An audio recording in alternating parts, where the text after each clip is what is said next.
of hybrid history and journalism. Then I thought about basketball, the Celtics. Celtics of this same period, and virtually all of those players were still alive and therefore eligible to be interviewed. So 9 Hall of Famers on one team. That's almost 2 units. So I decided to pursue the Celtic dynasty. That was my overarching idea. Until my first interview with Bob Cousy at his home here in Worcester on Salisbury Street. That changed my narrative focus. That changed everything.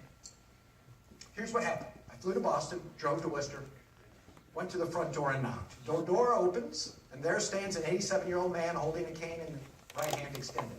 Cane, a wooden cane given to him by a fan who had thought to burn into the handle, the wooden handle, 4 letters, C-O-O-Z, Coos. That day we shared a 4-hour interview. Bob lives by himself in a big house that he and Missy bought in 1963, the last year Bob played for the Celtics, the last year of the Kennedy administration. It's a house that's filled with memories and echoes. In that first interview, Cousy was amazing. I mean, he laughed telling old stories.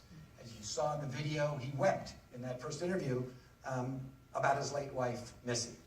Once he stood balancing himself on the cane and he was trying to show me a dribbling maneuver he used to make. He was funny in a self-deprecating way, he was introspective, he was earnest, and most of all, he was intense and emotional. Exactly how he was as a player.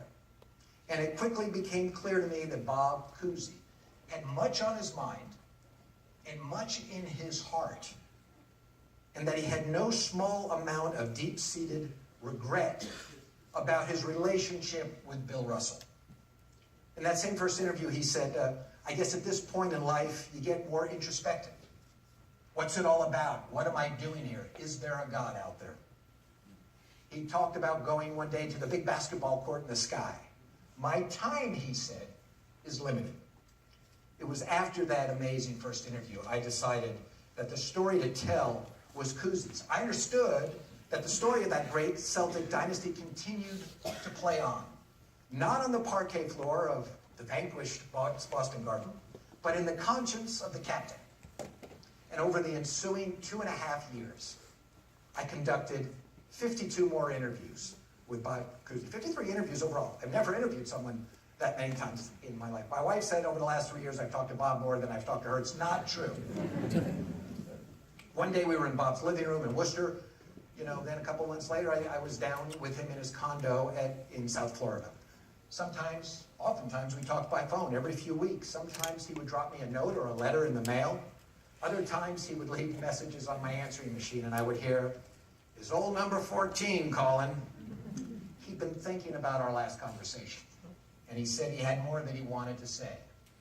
And more often than not, the subject was race and Bill Russell. So now I would like to invite all of you here to join in my 54th interview of Bob. So allow me to present the greatest pro basketball player in the history of Holy Cross. A man whose theatricality on the court lives on in the soul of the game today. 72 years a resident of Worcester, and still the most famous guy in town, Bob Cousy.